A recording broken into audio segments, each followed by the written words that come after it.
સમાચાર જમ્મુ કાશ્મીરથી એલઓસી પાસે પાકિસ્તાનની નાપાક હરકત સામે આવી છે। પૂંછમાં એલઓસી પાસે ઘૂસ્યું પાકિસ્તાની ડ્રોન। ભારતીય સેનાએ ફાયરિંગ કરીને ડ્રોનને ખદેડી કાઢ્યું હતું। તો પાકિસ્તાની ડ્રોન પીઓકે તરફ પાછું વળી ગયું હતું। 3 દિવસમાં બીજી વાર સરહદ પાસે દેખાઈ ડ્રોનની ગતિવિધિ। ભારતીય સેના દ્વારા સમગ્ર વિસ્તારમાં સર્ચ ઓપરેશન કરવામાં આવી રહ્યું છે। ડ્રોન દ્વારા હથિયાર કે નશીલા પદાર્થની ડિલિવરી થઈ છે કે નહીં તે અંગે સર્ચ કરવામાં આવી રહ્યું છે। ડ્રોન દેખાવાની ઘટના બાદ સમગ્ર વિસ્તારમાં સુરક્ષા સઘન કરવામાં આવી।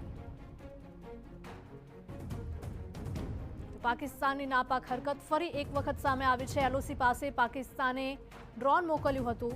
પૂંછમાં એલઓસી પાસે ઘૂસ્યું હતું પાકિસ્તાની ડ્રોન। ભારતીય સેનાએ ફાયરિંગ કરીને ડ્રોનને ખદેડ્યું હતું।